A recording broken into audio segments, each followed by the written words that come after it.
Ang hangin ng gabi ay malamig na yumayakap sa balat ni Ilya, Maria Celia, habang nagmamadali siyang bumaba ng jeep. Bawat hakbang niya ay may kabog sa dibdib, isang pamilyar na kaba na dulot ng walang kasiguraduhan. Hawak niya ang kanyang purse na naglalaman ng kakarampot na kita mula sa maghapong pagtitinda ng sampagita sa labas ng simbahan, kasama ang reseta ng gamot ni Lola Elena. Ang ilaw sa kanilang maliit na barong-barong ay andap-andap, senyales na muli na namang napuputulan sila ng kuryente. Lola, nandito na po ako, mahinang tawag ni Ilya, habang maingat na binubuksan ang pinto na yari sa pinagtagpi-tagping yero. Naabutan niya ang kanyang Lola Elena na nakaupo sa lumang papag, hinihilot ang nananakit na mga binti. Sa edad na 65, bakas na sa mukha ng matanda ang hirap ng buhay, ngunit ang mga mata nito'y puno pa rin ng pagmamahal para sa apo. Si Lola Elena na lamang ang natitirang pamilya ni Ilya mula nang pumanaw ang kanyang mga magulang sa isang malagim na sunog noong siya ay 10 taong gulang pa lamang. Apo, kumain ka na ba? Tanong ng matanda, ang boses ay bahagyang nanginginig. Mamaya na po, Lola. Bibili lang po ako ng gamot ninyo at kaunting bigas, sagot ni Ilya, pilit na ngumingiti. Alam niyang kapos na naman sila, pero hindi niya ito ipapahalata sa kanyang lola. Ang mahalaga ay ang kalusugan nito. Sa murang edad na 22, pasa na ni Ilya ang responsibilidad na karaniwang para sa mas nakatatanda. Pangarap niyang makapagtapos ng pag-aaral, magkaroon ng maayos na trabaho, at may ahon sa hirap ang kanyang lola. Ngunit tila mailap ang mga pangarap na iyon. Nakatapos siya ng high school sa tulong ng isang scholarship, pero ang kolehiyo ay malayo pa sa abot kaya. Kinabukasan, maagang gumising si Ilya. Pagkatapos ihanda ang almusal nila ni Lola Elena, sinangag at itlog na maalat, nagpaalam na siya para pumasok sa kanyang bagong trabaho. Isang linggo pa lang siyang cashier sa Cafe de Alva, isang maliit ngunit kilalang kapihan sa pusod ng Maynila. Nakita niya ang anunsyo sa labas ng simbahan at sinubukan ang kapalaran. Sa awa ng Diyos, natanggap siya. Ang Cafe de Alva ay pag-aari ng pamilyang Alvarez, isang kilalang angkan sa larangan ng real estate. Ngunit para kay Ilya, ito ay isang biyaya, isang pagkakataon para kumita ng sapat para sa kanilang pang-araw-araw at sa gamot ni Lola Elena. Good morning, Ate Josie, masiglang bati ni Ilya sa head barista na si Josie, isang babaeng nasa edad 40 na at itinuturing na parang ate ng lahat. Oh, Lia. Ang aga mo ah. Good morning. Handa ka na ba sa isa na namang abalang araw? Nakangiting sagot ni Josie, habang nagpupunas ng espresso machine. Ang umaga ay dumaan ng mabilis. Dagsa ang mga customer, mga empleyado mula sa kalapit na opisina, mga estudyante at ilang turista. Bihasa na si Ilya sa pag-asikaso ng bayad, pagbibigay ng sukli at paminsan-minsang pagtulong sa paglilinis ng mesa kapag maraming tao. Ang kanyang ngiti ay hindi nawawala kahit papagod na siya o may iniisip na problema. Ito ang dahilan kung bakit binansagan siyang Key Sunshine Key ng kanyang mga katrabaho. Isang tanghali, habang medyo kalmado na ang daloy ng customer, pumasok ang isang matandang lalaki. Payat ito, nakasuot ng kupas na polo shirt, lumang pantalon at sinelas na pudpud na. May dala itong maliit na bayong at isang sombrerong kawayan na bahagyang sira na. Umupo ito sa isang sulok malapit sa bintana. Good morning po, Lolo. Ano po ang sa inyo? Magalang na tanong ni Ilya. Lumapit ito sa mesa ng matanda, dala ang menu. Tumingala ang matanda. Ang mga mata nito ay may kakaibang kislap, tila mataman siyang sinusuri. Isang kapeng barako lang, Hija, mahinang sagot nito, ang boses ay medyo paos. Habang inihahanda ni Ate Josie ang kape, pinagmasdan ni Ilya ang matanda. Mukha itong pagod at gutom. May kung anong awa siyang naramdaman. Nang ihatid niya ang kape, kasama na roon ang isang pirasong pandesal na kinuha niya mula sa display. Lolo, libre na po itong pandesal. Mukhang gutom na po kayo, sabi ni Ilya, kasabay ng isang matamis na ngiti. Nagulat ang matanda. Naku, Hija, salamat. Pero may pambayad naman ako. Ayos lang po, Lolo. Sagot ko na po yan, giit ni Ilya. Kain na po kayo. Napangiti ang matanda, isang ngiting umabot sa mga mata nito. Salamat, Hija. Ang bait mo. Mula noon, naging regular na customer si Mang Cardo, ang pangalang ipinakilala ng matanda. Araw-araw, sa parehong oras, darating ito, order ng kapeng barako, at upo sa parehong sulok. Paminsan-minsan, nag-iiwan ito ng maliit na tip pero mas madalas ay sapat lang ang ibinabayad. Palagi siyang binabati ni Elia ng may ngiti at kinukumusta. Hindi alam ni Elia na ang bawat kilos niya, bawat salita, ay tinitimbang at inoobserbahan ng matanda. Ang hindi alam ni Elia, si Mang Cardo ay si Don Ricardo Sandoval, isa sa pinakamayamang negosyante sa bansa. Pag-aari niya ang Sandoval Group of Companies, isang conglomerate na may interes sa real estate, pagbabangko at telekomunikasyon. Pagod na si Don Ricardo sa pagkukunwari at kasakiman ng mga taong nakapaligid sa kanya, lalo na ng kanyang mga kaanak na sina Victor at Clarissa, ang kanyang mga pamangkin na walang ibang nasa isip kundi ang kanyang yaman. Matagal na siyang naghahanap ng taong mapagkakatiwalaan, isang taong may busilak na puso na maaaring magpatuloy ng kanyang mga nasimulan. At sa katauhan ni Elia, tila natagpuan niya ang kanyang hinahanap. Isang hapon, umuulan ng malakas. Kakaunti lang ang customer sa Cafe de Alva. Napansin ni Elia na basang-basa si Mang Cardo pagpasok. Agad siyang kumuha ng tuwalya mula sa staff room. Mang Cardo, punasan niyo po muna ang sarili ninyo. Baka po kayo magkasakit, alok ni Elia. Nagulat ang matanda sa atensyon. Kinuha niya ang tuwalya at nagpasalamat. Alam mo, Hija, sabi ni Mang Cardo habang humihigop ng mainit na kape, bihira na ang mga taong tulad mo. Yung may tunay na malasakit sa kapwa. Lahat naman po tayo kailangan magtulungan, Mang Cardo. Lalo na po sa panahon ngayon, sagot ni Elia. Lumipas ang mga linggo. Isang araw, habang nagbabayad si Mang Cardo, sinadya niyang maiwan ang kanyang lumang pitaka sa counter. Naglalaman ito ng ilang lumang perang papel at isang litrato ng isang babaeng kamukha ni Don Ricardo noong kabataan nito, ang kanyang yumaong asawa. Nang mapansin ni Elia ang naiwang pitaka, agad siyang nataranta. Ate Josie, naiwan po ni Mang Cardo ang pitaka niya. Hinabol ni Elia ang matanda sa labas ng cave, kahit patirik ang araw. Mang Cardo! Mang Cardo! Naiwan niyo po ang pitaka ninyo, sigaw niya. Lumingon si Mang Cardo, bakas ang pagkukunwaring gulat. Inabot ni Elia ang pitaka. Salamat, Hija. Napakahalaga nito sa akin. Hindi ko alam ang gagawin ko kung nawala ito. Wala pong anuman, Mang Cardo. Ingat po kayo palagi, nakangiting sabi ni Elia.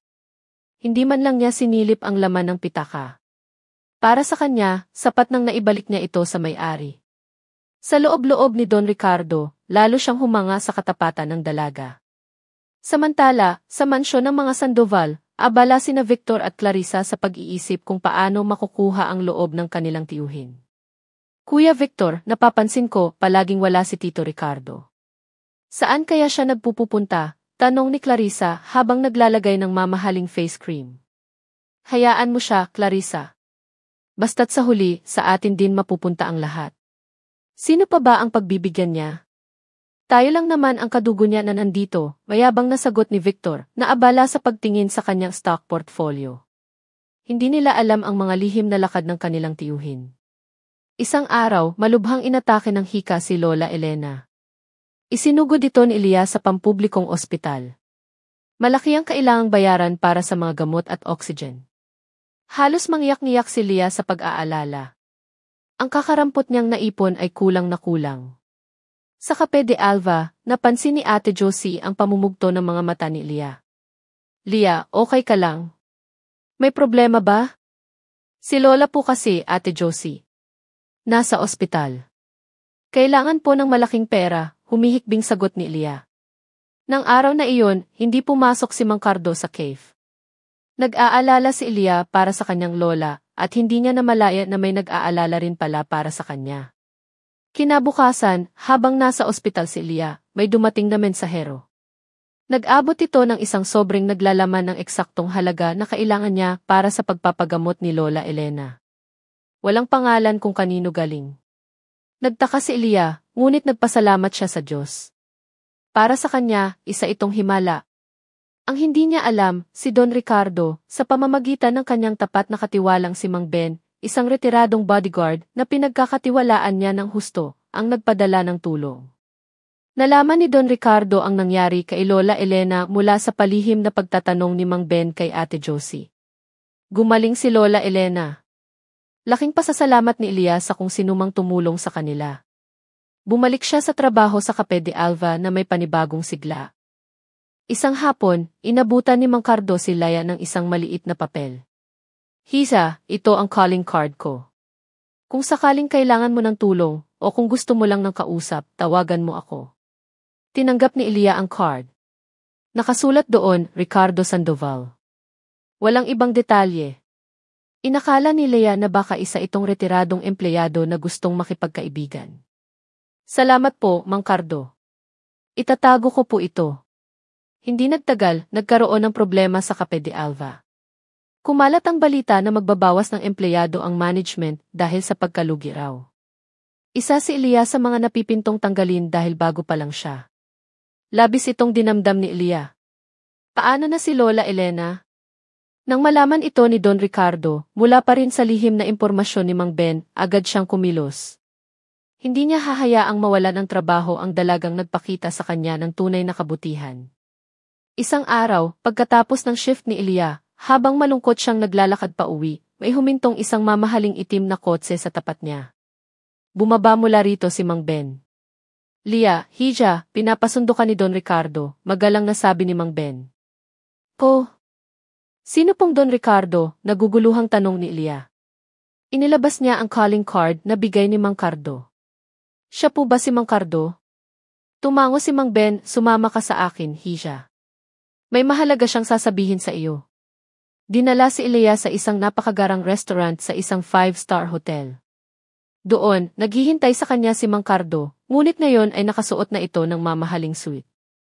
Ang dating anyo ng isang simpleng matanda ay napalitan ng isang taong makapangyarihan at kagalang-galang. Mang Cardo. Ibig ko pong sabihin, Don Ricardo, nauutal na sabi ni Lia. Maupo ka, Lia, sabi ni Don Ricardo, ang boses ay puno ng otoridad ngunit may kabaitan. Alam kong naguguluhan ka. Ako nga si Mang Cardo. At ako rin si Don Ricardo Sandoval. Ikinuwento ni Don Ricardo ang lahat, ang kanyang pagkadismaya sa kanyang mga kaanak, ang kanyang paghahanap ng taong mapagkakatiwalaan, at kung paano niya nakita kay Lia ang mga katangiang hinahanap niya. Lia, sabi ni Don Ricardo, nakita ko ang iyong busilak na puso, ang iyong katapatan at ang iyong kasipagan. Gusto kong bigyan ka ng pagkakataon. Isang pagkakataon na hindi lang para sa sarili mo, kundi para matulungan mo rin ang mas maraming tao. Inalok ni Don Ricardo si Elia ng posisyon bilang kanyang personal assistant at trainee sa Sandoval Group. Mangangahulugan ito ng malaking sahod, mga benepisyo, at higit sa lahat, ang pagkakataong matuto at umasenso. Nangako rin si Don Ricardo na sasagutin niya ang pag-aaral ni Lia sa kolehiyo. Halos hindi makapaniwala si Lia. Pero, Don Ricardo, bakit po ako? Isa lang po akong simpleng cashier. Wala po akong alam sa negosyo. Ang kaalaman sa negosyo, natututunan yan, Lia. Pero ang kabutihang loob at integridad, hindi basta-basta nahahanap yan. At yun ang nakita ko sa'yo, paliwanag ni Don Ricardo. Huwag kang mag-alala, gagabayan kita. Tinanggap ni Lia ang alok na maihalong kaba at pasasalamat. Para sa kanya, ito na ang katuparan ng kanyang mga pangarap. Nangako siyang hindi niya bibigyan si Don Ricardo. Ang pagpasok ni Elia sa mundo ng Sandoval Group ay hindi naging madali. Sinalubong siya ng mga mapanuring mata at bulong-bulungan mula sa ibang empleyado. Sino raw ba siya? Bakit bigla na lang siyang naging paborito ni Don Ricardo? Lalo pang uminit ang ulo ni na Victor at Clarissa nang malaman nila ang tungkol kay Elia. Para sa kanila, si Elia ay isang malaking banta. Hindi pwede ito, Kuya Victor. Isang hamak na tindera ng kape, biglang magiging malapit kay Tito Ricardo. Baka naman gold digger yan, galit na sabi ni Clarissa. Kailangan nating gumawa ng paraan para masira siya sa paningin ni Tito, sagot ni Victor, ang mga mata ay nagliliyab sa inggit. Sinimulan nilang siraan si Lia. Nagpakalat sila ng mga chismis na mailihim na relasyon si Elia at si Don Ricardo. Na ginagamit lang ni Elia ang matanda para sa pera. Umabot pa sa puntong hinalungkat nila ang nakaraan ni Elia. Natuklasan nila ang isang lumang police report. Noong 15 taong gulang si Elia, nahuli siya sa isang grocery store dahil sa pagkuha ng isang lata ng gatas at ilang pirasong tinapay na hindi binayaran. Ginawa niya iyon dahil ilang araw nang walang laman ang tiyan nila ni Lola Elena at may sakit pa ang matanda noon. Pinalampas lang ito ng may-ari ng grocery dahil sa awa pero naitala ito sa blotter. Ginamit ito ni Victor at Clarissa.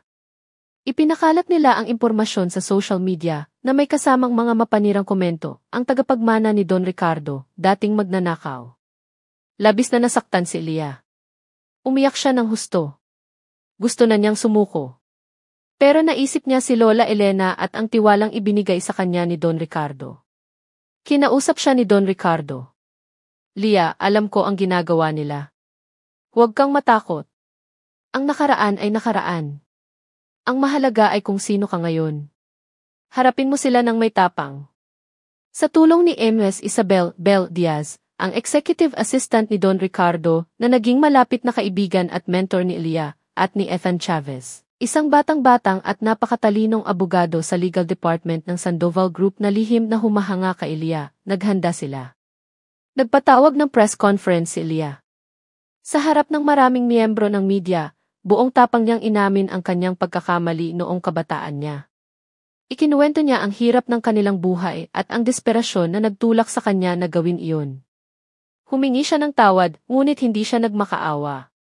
Hindi ko po ikinakaila ang nakaraan ko, sabi ni Elia, matatag ang boses. Pero hindi po iyon ang kabuuan ng pagkatao ko. Bawat araw, sinisikap kong maging mabuting tao at mapagkakatiwala ang empleyado. Ang tiwalang ibinigay sa akin ni Don Ricardo ay hindi ko sasayangin. Ang kanyang katapatan at tapang ay hinangaan ng marami. Sa halip na masira, lalo pa siyang nirespeto ng publiko at ng mga empleyado ng Sandoval Group. Nabigo ang plano ni Victor at Clarissa. Lalo pang pinagbuti ni Elia ang kanyang trabaho. Mabilis siyang natuto. Mula sa simpleng pag-aasikaso ng schedule ni Don Ricardo, natutunan niya ang pasikot-sikot sa opisina, ang pakikipag-ugnayan sa iba't ibang departamento, at maging ang mga pangunahing kaalaman sa pamamahala ng negosyo. Madalas siyang isinasama ni Don Ricardo sa mga ingpulong. Samantala, unti-unting nahuhulog ang loob ni Ethan kay Elia. Hinahangaan niya ang katatagan, kabaitan at talino nito. Madalas silang magkausap, nagtutulungan sa mga proyekto, at paminsan-minsan ay sabay na nagkakape. May kilig na nabubuo sa pagitan nila, ngunit pareho silang maingat. Isang gabi, habang nag-o-overtime sila sa isang mahalagang presentasyon, umulan ng malakas. Hindi makauwi si Elia. Inalok siya ni Ethan na ihatid. Salamat, Ethan, ha? Nakakahiya naman sa'yo, sabi ni Elia. Wala iyon, Elia. Delikado na kung magko-commute ka pa sa ganitong panahon, sagot ni Ethan, habang maingat na minamaneho ang kanyang kotse. Alam mo, Elia, hanga ako sa'yo. Sa kabila ng lahat ng pinagdaanan mo, hindi ka sumusuko. Napangiti si Elia. Kailangan, Ethan. Para kay Lola at para sa mga taong nagtitiwala sa akin. Habang tumatagal, lalong nagiging malapit si Don Ricardo kay Elia. Itinuring na niya itong parang sariling anak. Nakikita niya rito ang kinabukasan ng Sandoval Group. Ngunit ang kanyang kalusugan ay unti-unti nang humihina, isang bagay na inililihim niya kay Elia. Isang araw, ipinatawag ni Don Ricardo ang kanyang abogado, si Atty. De Leon. May mahalaga siyang ipinag-utos, ang pagbabago sa kanyang huling habilin. Hindi pa rin tumitigil sina Victor at Clarissa. Nang malaman nilang balak ni Don Ricardo na gawing isa sa mga tagapamahala ng isang mahalagang foundation ng kumpanya si Elia, gumawa sila ng mas masahol na plano. Nagbayad sila ng isang tao para manakot kay Elia, para umalis na ito sa kumpanya. Isang gabi, habang pauwi si Elia, hinarang siya ng isang lalaking nakabonet. Tinutukan siya ng patalim. Umalis ka na sa Sandoval Group kung ayaw mong masaktan ka at ang lola mo, banta ng lalaki. Nataranta si Elia, ngunit nagawa niyang sumigaw. Narinig ito ng security guard ng gusali, kaya mabilis na tumakas ang lalaki. Nanginginig sa takot si Elia. Agad niyang tinawagan si Ethan. Dumating si Ethan kasama si Mang Ben, ikinuwento ni Elia ang nangyari. Nag-alala ng husto si Don Ricardo nang malaman ito.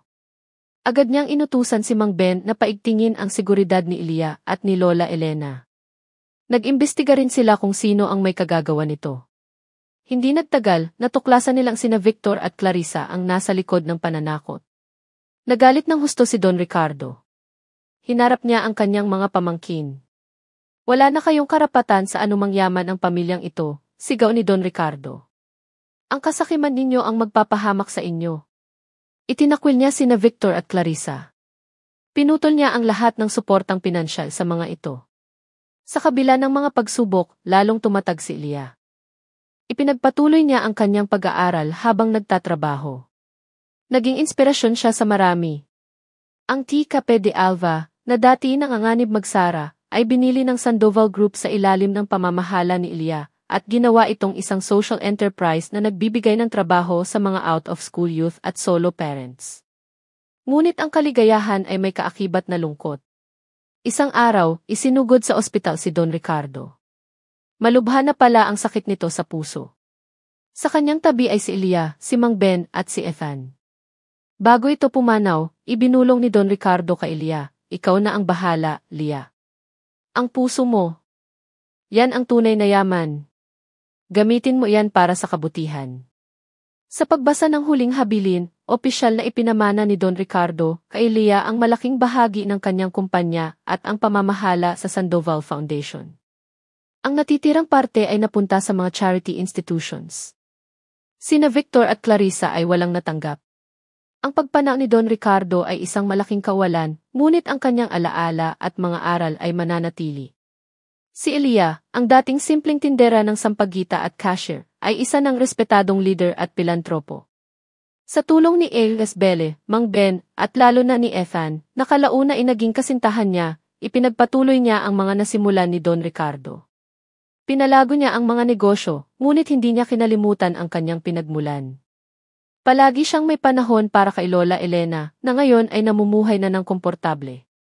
Isang hapon, habang nakatayo si Ilya sa rooftop ng Sandoval Tower, tanaw ang buong kamay nilaan, nilapitan siya ni Ethan. Niyakap siya nito mula sa likod. Ang layo na ng narating mo, mahal ko, bulong ni Ethan. Napangiti si Ilya. Humarap siya kay Ethan at hinawakan ang mga kamay nito.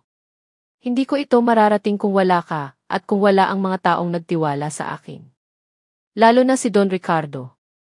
Tumingala sila sa langit, kung saan ang papalubog na araw ay nagbibigay ng gininto ang liwanag. Alam ni Ilya na sa bawat tagumpay niya, sa bawat taong natutulungan niya, ang alaala ni Don Ricardo ay nabubuhay. At ang kanyang puso, nakasingginto ng liwanag na iyon, ang siyang patuloy na gagabay sa kanya. Nagsimula ang isang bagong kabanata para kay Ilya. Ang pamamahala sa Sandoval Group ay isang malaking hamon. Ang mga dating loyalista ni na Victor at Clarissa sa loob ng Board of Directors ay palihim na kumikilos upang pahirapan ang kanyang panunungkulan. Pinangungunahan ito ni E. Ramirez, isang matagal ng board member na may sariling ambisyon na pamunuan ang kumpanya. Sa unang board meeting ni Ilya bilang CEO, agad siyang sinalang ni E. Ramirez. Celia, formal na tawag nito, habang kinikilala namin ang huling habilin ni Don Ricardo. Marami sa amin ang nag-aalala sa iyong kakulangan ng formal na karanasan sa pamamahala ng ganito kalaking korporasyon. Ano ang iyong konkretong plano para masigurado ang patuloy na paglago ng Sandoval Group? Huminga ng malalim si Lia. Alam niyang susubukan siyang ipahiya. E. Ramirez, mga kagalang-galang na miyembro ng board, naunawaan ko po ang inyong agam-agam. Totoo pong wala akong mahabang listahan ng mga korporasyong napamahalaan. Ngunit mayroon po akong dalang puso para sa kumpanyang ito at sa mga empleyado nito, isang bagay na ipinamana sa akin ni Don Ricardo. Ang aking plano ay simple, palalakasin natin ang ating core businesses habang pinalalawak ang ating social responsibility programs. Naniniwala po akong ang tunay na paglago ay hindi lamang nasusukat sa kita, kundi sa positibong epekto natin sa lipunan. Nagkaroon ng bulong-bulungan sa silid. May humanga sa kanyang sinabi, ngunit mayroon ding nanatiling skeptikal. Sa tulong ni Ethan, na ngayon ay kanyang General Counsel, at ni Elias Bell, na kanyang Chief Operating Officer, unti-unting ipinatupad ni Ilya ang kanyang mga plano. Binuhay niya ang T. Cape de Alva bilang isang training ground para sa mga gustong magnegosyo, naglunsad ng scholarship programs para sa mahihirap ngunit matatalinong estudyante, at nagtayo ng mga pabahay para sa mga nasalanta ng kalamidad. Ngunit hindi tumigil si Ramirez. Palihim siyang nagpakalat ng mga balita sa business columns na bumababa raw ang kumpiyansa ng mga investor sa Sandoval Group dahil sa bagong pamunuan. Gumamit pa siya ng mga dummy accounts para siraan si Ilya sa online forums. Isang gabi, pagod na pagod si Ilya mula sa maghapong trabaho. Naabutan niya si Lola Elena na nag-aalala. Apo, may nabasa ako sa dyaryo. Totoo ba yung mga sinasabi nila tungkol sa'yo? Niyakap ni Ilya ang kanyang lola. Lola, wag po kayong mag-alala. May mga tao lang po talagang gustong makita akong bumagsak. Pero hindi po ako susuko. Dumating ang isang malaking pagsubok.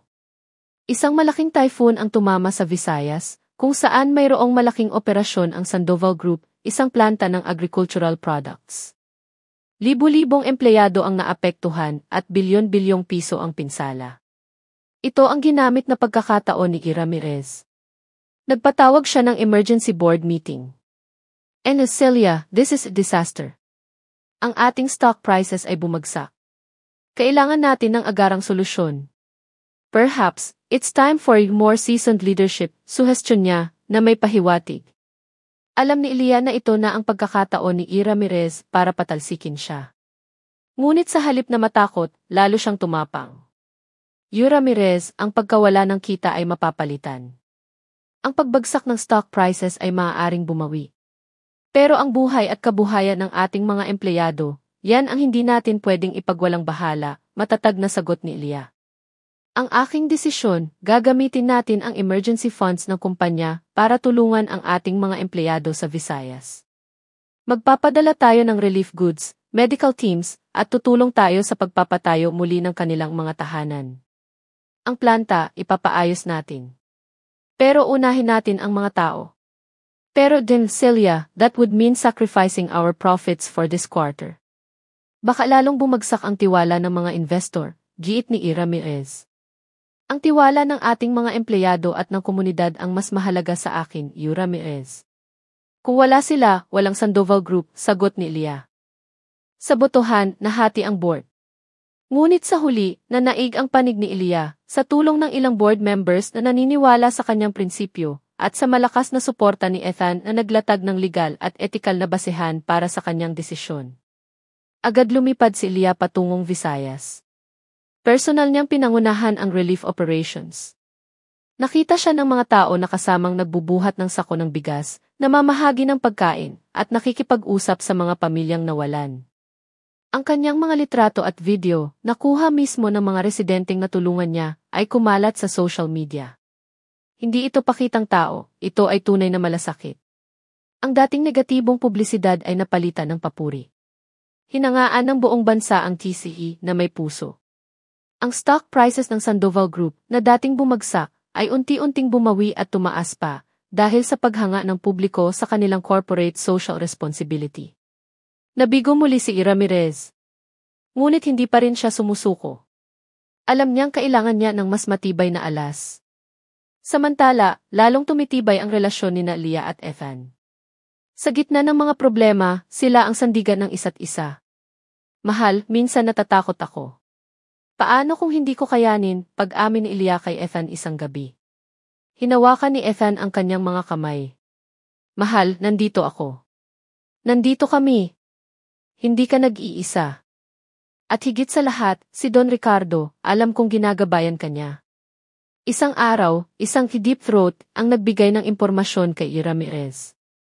Isang lumang kasunduan na pinasok ni Don Ricardo, maraming taon na ang nakalilipas, na kung hindi maayos na mapapamahalaan, ay maaaring magdulot ng malaking iskandalo sa Sandoval Group. Ito ay may kinalaman sa isang lupain na binili ng kumpanya na may mga questionableng titulo at mga pamilyang sinasabing na displace. Nakita ni Ramirez ang kanyang pagkakataon. Ito na ang T-bomba na wawasak kay Ilya. Nag-leak siya ng mga dokumento sa isang investigative journalist. Sumabog ang balita. Sandoval Group sangkot sa land grabbing. Ang pangalan ni Don Ricardo na matagal nang iniingatan ay nadungisan. At si Ilya, bilang tagapagmana, ang siyang sumalo ng lahat ng batikos. Hinarap ni Ilya ang bagong krisis na ito. Sa halip na magtago o itanggi, inutusan niya si Ethan at ang legal team na imbestigahan ng husto ang kaso. Kung may pagkakamali ang kumpanya sa nakaraan, itatama natin ito, deklara ni Ilya sa isang press conference. Hindi ko hahayaang mabahiran ang legasya ni Don Ricardo ng anumang katiwalian. Mananagot ang dapat managot. Sa kanilang imbestigasyon, natuklasan ni Ilya at Ethan na si Ramirez pala, noong siya ay mas bata pang executive sa ilalim ni Don Ricardo, ang siyang direktang may kinalaman sa maanumalyang transaksyon na iyon. Sinadya niyang ilihis ang atensyon kay Don Ricardo noon para pagtakpan ang kanyang sariling kapabayaan o posibleng korupsyon. Sa susunod na board meeting, inilatag ni Ilya at Ethan ang lahat ng ebidensya laban kay Ramirez. Mga dokumento, testimonya, at bank records na nagpapatunay ng kanyang pagkakasangkot. Hindi makapagsalita si Ramirez. Ang kanyang mukha ay namutla. Ang dating kumpiyansa ay napalitan ng takot. Ramirez, sabi ni Ilya, binigyan kita ng pagkakataon na maging bahagi ng solusyon. Pero pinili mong maging bahagi ng problema. Ang Sandoval Group ay hindi kailanman magiging kanlungan ng mga taong nagsasamantala para sa sariling interes. Botohan ulit. Sa pagkakataong ito, unanimous ang desisyon, tanggalin si Ramirez sa board at sampahan ng kaukulang kaso. Nilinis ni Ilya ang pangalan ni Don Ricardo at ng Sandoval Group. Nag-alok siya ng kompensasyon at tulong sa mga pamilyang naapektuhan ng maanumalyang bentahan ng lupa. Muli, hinangaan ang kanyang tapang at prinsipyo. Lumipas ang mga taon. Sa pamumuno ni Ilya, ang Sandoval Group ay hindi lang lumago sa kita, kundi naging isa sa mga pinakarespetadong korporasyon sa bansa, kilala sa kanilang integridad at malasakit sa komunidad. Si Ilya at Ethan ay ikinasal sa isang simpleng seremonya, dinaluhan ng kanilang mga mahal sa buhay, kasama si Lola Elena na malusog na at masayang-masaya para sa kanyang apo. Nagkaroon sila ng 2 anak na kanilang pinalaki na may pagmamahal sa kapwa at takot sa Diyos. Isang araw, dinalaw ni Ilya ang puntod ni Don Ricardo. Nag-alay siya ng mga bulaklak at nagtirik ng kandila. Don Ricardo, bulong niya, sana po, proud kayo sa akin. Ipinagpapatuloy ko po ang inyong mga pangarap. At sinisikap ko pong gamitin ang pusong ipinamana ninyo sa akin. Pag-alis niya sa sementeryo, tanaw niya ang isang maliit na kapihan sa di kalayuan, isang bagong branch ng Cape de Alva, na pinapatakbo ng mga kabataang tinulungan ng Sandoval Foundation. Napangiti si Ilya. Ang legasya ng kabutihan ay nagpapatuloy. Ang dalagang may gininto ang puso ay natagpuan hindi lamang ang tagumpay, kundi ang tunay na kahulugan ng buhay. Lumipas ang 2 taon ng matagumpay na pamumuno ni Ilya Celia Sandoval Chavez sa Sandoval Group. Ang mga anino ni Victor, Clarissa, at Ramirez ay tuluyan ng naglaho sa korporasyon, napalitan ng isang kultura ng integridad, malasakit, at serbisyo na masusing itinaguyod ni Ilya, alinsunod sa mga pangarap ni Don Ricardo. Kasama ang kanyang kabiyak na si Ethan, ang General Counsel ng kumpanya, at ang tapat nilang mga kasamahan tulad ni Amos Bell, at Mang Ben, na ngayon ay pinuno ng kanilang corporate security at special projects. Tila nasa isang ginintuang panahon ang Sandoval Group. Ang Cape de Alva ay lumawak pa, nagiging simbolo ng pag-asa para sa mas maraming nangangarap na negosyante. Ang Sandoval Foundation ay patuloy sa pag-agapay sa mga nangangailangan. Maging si Lola Elena ay masigla, maligaya sa piling ng kanyang apo, manugang, at ng kanyang unang apo sa tuhod, si Ricardo Miguel, o Ricky, isang bibo at malusog na isang taong gulang na batang lalaki na nagbigay ng bagong kulay sa buhay ng pamilya. Ngunit sa mundo ng negosyo, ang kapayapaan ay madalas na panandalian lamang. Isang bagong unos ang tahimik na nabubuo sa pandaigdigang kalakaran, isang unos na nagngangalang Global Consolidated Holdings, o GC. Ang ACV ay isang higanteng korporasyon na may mga interes sa iba't ibang industriya sa buong mundo. Ang utak sa likod nito ay si Amy Adrian Velasco, isang Pilipinong negosyante na nagkamit ng pandaigdigang katanyagan at kasiraan ng pangalan dahil sa kanyang walang awang estilo sa pagnenegosyo. Kilala siya bilang isang key corporate trader, isang mangangamkam ng mga kumpanya na walang pakialam sa mga empleyado o sa mga komunidad na maapektuhan basta't mapalago niya ang kanyang imperyo. Ang kanyang mga mata ay matagal nang nakatuon sa Timog Silangang Asya, at ang Sandoval Group, sa kanyang pananaw, ay isang hinog na prutas na handa ng pitasin, o kung hindi man, isang malaking balakid na kailangang alisin. Isang umaga, habang abala si Ilya sa pagrepaso ng quarterly reports, kasama si Yves Belle, pumasok si Ethan sa kanyang opisina, may bahid ng pag-aalala sa mukha. Mahal, Belle, may kailangan kayong makita, sabi ni Ethan, inilapag ang isang business journal sa mesa ni Ilya. Nakabalandra sa front page ang mukha ni Adrian Velasco, na may headline na, Velasco's easy set sights on Southeast Asian expansion, is the Philippines next? Adrian Velasco, mahinang usan ni Ilya, ang pangalan ay tila may bigat. Narinig ko na ang tungkol sa kanya. Ang estilo niya walang itinatangi.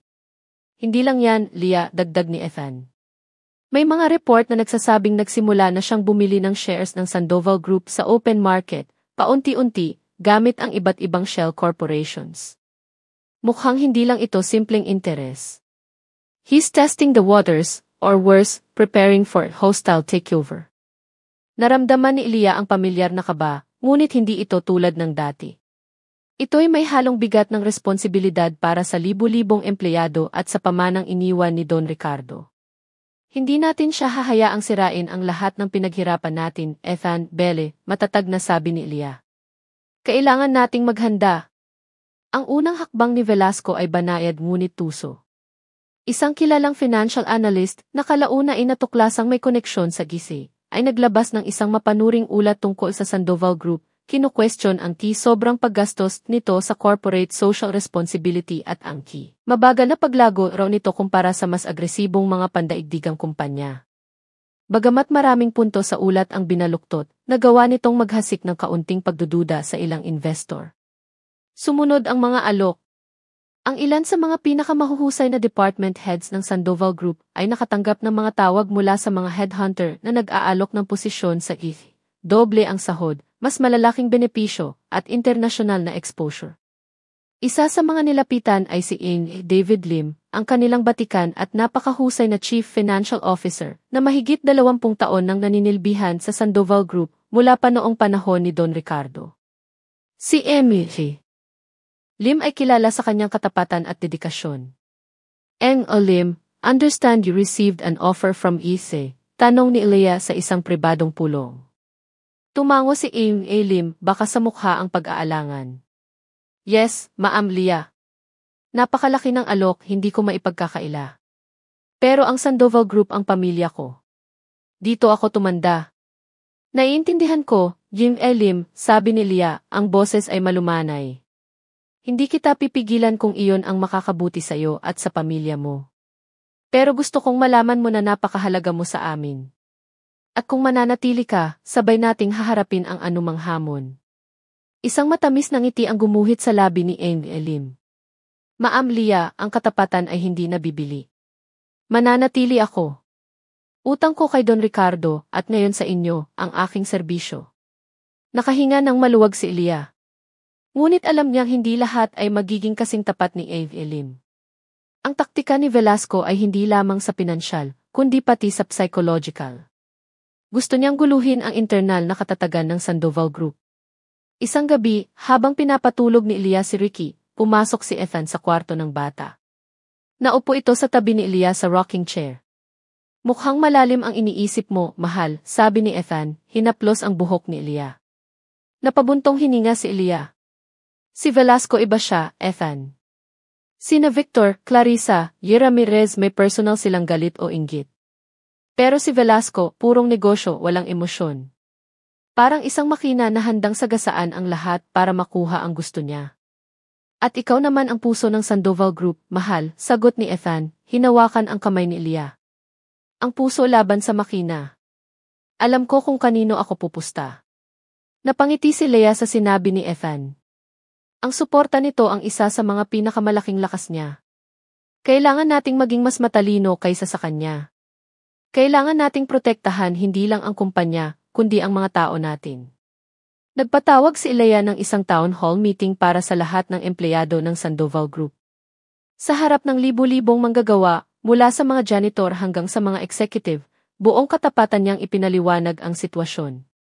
Alam ko pong marami sa inyo ang nakakarinig ng mga balita tungkol sa GICI at kay Enif Velasco, panimula ni Ilya. Hindi ko ito itatago sa inyo. Mayroon ngang interes ang ECA sa ating kumpanya. At alam nating lahat kung ano ang estilo ni Enif Velasco. Nagkaroon ng bulungan sa hall. Pero gusto ko ring malaman ninyo, Patuloy ni Ilya, ang boses ay tumatag na ang Sandoval Group ay hindi isang simpleng kumpanya lamang. Ito ay isang pamilya. Isang pamilyang binuo ni Don Ricardo Sandoval sa pundasyon ng integridad at malasakit. At hindi natin hahayaang sirain yan ng sinuman. Nagpakita siya ng mga slides tungkol sa mga nagawa ng kumpanya, hindi lamang sa kita, kundi sa pagtulong sa komunidad, sa mga empleyadong nabigyan ng pagkakataon, sa mga pamilyang natulungan ng foundation. Ang tunay nating yaman ay hindi ang ating mga ari-arian o ang ating stock price, di iniilya. Ang tunay nating yaman ay kayo, ang bawat isa sa inyo na bumubuo sa Sandoval Group. At ipinapangako ko, hanggat ako ang inyong lalaban tayo para protektahan ang pamilyang ito. Isang malakas na palakpakan ang umalinggaw sa buong hall. Ang mga empleyado, na marami ay nakaranas mismo ng kabutihan ng pamumuno ni Ilya at ni Don Ricardo, ay nagpakita ng kanilang buong suporta. Ang takot na sinubukang ihasik ni Velasco ay napalitan ng determinasyon. Ngunit si Adrian Velasco ay hindi basta-basta sumusuko. Nang makarating sa kanya ang balita tungkol sa town hall meeting, isang malamig na ngiti ang gumuhit sa kanyang labi. Sentimental fools, bulong niya sa kanyang sarili, habang pinagmamasdan ang skyline ng Maynila mula sa bintana ng kanyang penthouse office sa GE Tower, na kamakailan lang itinayo at tila isang mapanuyang paalala ng kanyang presensya. Tingnan natin kung ang sentimiento ay sapat para labanan ang kapangyarihan ng pera. Inutusan niya ang kanyang AC team na maglunsad ng mas agresibong kampanya laban sa Sandoval Group. Naglabasan ng mga artikulo sa mga kilalang business blogs at social media, pinapalabas na anti-progress si Ilya na ang kanyang pagbibigay diin sa CSE ay nakakasakal sa potensyal ng kumpanya para sa mas malaking kita at global competitiveness. May mga blind item na nagpapahiwatig ng diumanoy mismanagement at nepotismo dahil asawa niya si Ethan na General Counsel. Mas matindi, sinimula ng ACA ang isang proxy war. Palihim silang sumuporta sa isang maliit, ngunit vociferous na grupo ng mga minoridad na stockholder ng Sandoval Group na biglang naghain ng mga reklamo at nagdemand ng mga pagbabago sa pamamalakad. Kabilang na ang pag-alis kay Ilya bilang si Ethan, "This is getting dirtier," sabi ni Ilya, pagkatapos ng isang mahabang araw ng pakikipagpulong sa kanilang legal at teams. Pagod na pagod siya, ngunit ang apoy sa kanyang mga mata ay hindi nawawala. "They're trying to break you, mahal. They're trying to create chaos from within," sagot ni Ethan, minasahe ang balikat ni Ilya. "Pero hindi sila magtatagumpay. We have truth on our side. At marami tayong kakampi na hindi nila nakikita." Isa sa mga ikakampi na iyon ay si Mang Ben gamit ang kanyang malawak na network at karanasan sa intelligence, tahimik siyang nag-imbestiga sa mga galaw ng GC at ni Velasco. Natuklasan niya ang ilang mga kahina-hinalang transaksyon at mga dating kaso ng EC sa ibang bansa na may kinalaman sa hostile takeovers at labor exploitation, mga bagay na maingat na itinatago ni Velasco sa Pilipinas. "Ma'am Lia, Sir Ethan," sabi ni Mang Ben sa isang pulong, "may mga alas din tayo laban kay Velasco. Kailangan lang natin ng tamang tiempo para ilabas ito." Samantala, ang taunang stockholders meeting ng Sandoval Group ay nalalapit na. Ito ang inaasahang magiging battleground kung saan susubukang agawin ng EC, sa pamamagitan ng kanilang mga proxy, ang kontrol sa board of directors. Ang bawat boto ay mahalaga. Si Ilya, sa tulong ni Ernest Belle at ng kanyang team, ay walang pagod na nakipag-usap sa mga stockholder, malalaki man o maliliit. Ipinaliwanag niya ang kanyang vision, ang kanyang mga nagawa at ang panganib na dala ng EC. Hindi siya nangako ng mabilis at di makatotohanan kita, sa halip nangako siya ng matatag, sustainable at ethical na paglago. Isang gabi, habang abala si Ilya sa kanyang study room, napansin niyang tahimik na nakamasid sa kanya si Lola Elena mula sa pintuan. "Apo, napapagod ka na ba?" mahinang tanong ng matanda. Lumapit si Ilya at niyakap ang kanyang lola. "Medyo po, La. Pero hindi po ako pwedeng sumuko. Marami pong umaasa sa akin." "Alam mo, Apo," sabi ni Lola Elena, hinaplos ang pisngi ni Ilya, "ang Lolo Ricardo mo, madalas niyang sabihin sa akin noon, ang tunay na lakas ng isang leader ay hindi nasusukat sa kung gaano siya katalino o kayaman, kundi sa kung gaano kalaki ang kanyang puso para sa kanyang mga pinamumunuan. Nasa iyo yan, Lia. Huwag mong kalilimutan yan."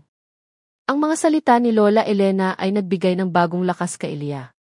Sa gitna ng ingay at panggugulo ng AC, ang simpleng paalala ng kanyang lola ang naging pinakamalinaw niyang gabay. Ang laban ay hindi lamang para sa kumpanya, ito ay para sa mga prinsipyong ipinamana sa kanya. Nalalapit na ang araw ng pagtutuos.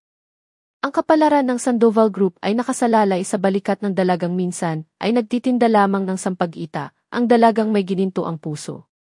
Magtagumpay kaya siya laban sa dambuhalang si Adrian Velasco at sa kanyang walang awang makina ng korporasyon. Ang mga sumunod na linggo bago ang stockholders meeting ay naging isang whirlwind ng mga aktibidad para kay Elia at sa kanyang core team. Ang opisina ni Elia ay naging isang war room, puno ng mga whiteboards na may mga strategic diagram, mga financial projection, at mga listahan ng mga stockholders na kailangang kausapin. Si Ives Belle ay walang tigil sa pag-coordinate sa iba't ibang departamento, tinitiyak na ang operasyon ng kumpanya ay hindi maapektuhan ng namumuong krisis. Si Ethan naman ay halos tumira na sa library ng kanilang tahanan, kasama ang legal team, pinag-aaralan ang bawat anggulo ng batas para maprotektahan ang Sandoval Group mula sa mga agresibong taktika ng Kailangan nating masecure ang boto ng mga institutional investors, Leah, sabi ni Amy Lim sa isang madaling araw na pagpupulong. Sila ang may malaking hawak na shares. Marami sa kanila ang pragmatic, ang titingnan nila ay ang long-term stability at profitability. Kailangan nating ipakita na ang ating puso ay hindi nangangahulugang kahinaan sa negosyo, kundi isang matibay na pundasyon. Tama ka, Jim Lim, sang-ayon ni Leah. Maghahanda tayo ng isang komprehensibong presentasyon na magpapakita hindi lang ng ating mga nagawa, kundi ng ating malinaw na plano para sa hinaharap, isang planong nagbabalanse sa paglago at sa ating social commitments. Personal na pinuntahan ni Elia ang ilan sa mga malalaking institutional investors. Hindi ito naging madali. Ang ilan ay tahasang nagpahayag ng kanilang paghanga sa agresibong reputasyon ni Velasco. Ang iba naman ay nag-aalala sa posibleng pagbaba ng stock value kung magkakaroon ng matagalang laban. Sa isang partikular na pagpupulong kasama si Guy Francisco Frank Tanchinko, isang respetado ngunit napaka-pragmatikong fund manager, direct ang tinanong si Elia. Sandoval Chavez, sabi ni A. Tanchinko, habang nakatingin ang diretsyo sa kanyang mga mata, I admire your idealism. Don Ricardo was a visionary and in many ways, philanthropist. But the market landscape is changing. Velasco, for all his notoriety, delivers results, at least, financially. Can you honestly say you can match that, or even surpass it, while holding on to your heart-centered approach? Huminga ng malalim si Leah. Ito ang tanong na madalas niyang marinig. Tanchinko, naniniwala po akong ang heart-centered approach, kung tawagin ninyo, ay hindi hadlang sa paglago, kundi isang susi sa sustainable success. Ang kumpanyang nag-aalaga sa kanyang mga empleyado ay nagkakaroon ng mas tapat at mas produktibong manggagawa. Ang kumpanyang tumutulong sa komunidad ay nagkakaroon ng mas matibay na suporta mula sa publiko. Ang kumpanyang tapat sa kanyang mga prinsipyo ay nagkakaroon ng mas matatag na reputasyon na hindi kayang sirain ng anumang panandali ang financial storm. Si Velasco ay maaaring maghatid ng mabilis na kita, pero anong halaga nito kung ito'y nakasira ng buhay at tiwala? Ang Sandoval Group ay naglalayo ng pangmatagalang halaga, hindi lamang para sa ating mga shareholder, kundi para sa buong lipunan. Tumagal ng ilang sandali bago sumagot si A. Tanchinko.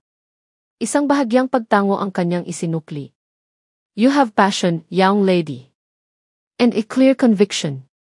I will consider your points very carefully. Walang pangako, ngunit para kay Leah, sapat na ang marinig siyang sineseryoso. Samantala, ang AC machine ni Velasco ay patuloy sa paninira. Naglabasan ng mga anonymous testimonials online mula sa diumano'y mga dating empleyado ng Sandoval Group na napatunayang peke o bayad na nagsasabing inapapabayaan na raw ang core business ng kumpanya dahil sa sobrang pagtuon ni Elia sa charity. May mga litrato pa ni Elia na kasama si Ricky, ang kanyang anak, na may caption na nagpapahiwatig na mas inuuna niya ang pagiging ina kaysa pagiging si. Walang hiya sila, nang gagalaiting sabi ni Ives Belle nang makita ang isang partikular na mapanirang post, pati ba naman ang pagiging ina ni Elia, gagawa nila ng issue. Si Elia, bagamat nasasaktan sa mga personal na atake, ay pinilit manatiling kalmado sa harap ng kanyang team. Huwag nating hayaang maapektuhan tayo ng kanilang mga maruruming taktika, Belle. Mas lalo lang nating pagbutihin ang ating trabaho. Ang ating mga gawa ang pinakamahusay na panlaban sa kanilang mga salita. Ngunit sa gabi, sa tahimik na yakap ni Ethan, doon lamang niya na ilalabas ang kanyang tunay na nararamdaman. Minsan, Ethan, gusto ko na lang sumigaw sa galit, pag-amin niya, ang mga luha ay nagbabadyang tumulo. Bakit kailangang maging ganito karumi ang laban? Gusto ko lang namang ituloy ang magandang nasimulan ni Don Ricardo. Ilve, mahal, alo ni Ethan, hinahaplos ang kanyang likod.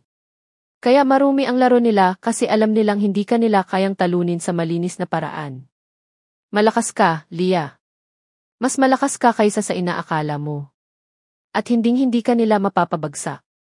Ang suporta ni Ethan, ang walang sawang pag-aalaga ni Lola Elena kay Ricky para makapag-focus si Ilia, ang katapatan ng kanyang mga empleyado, ito ang mga naging sandata ni Ilia laban sa psychological warfare ni Velasco.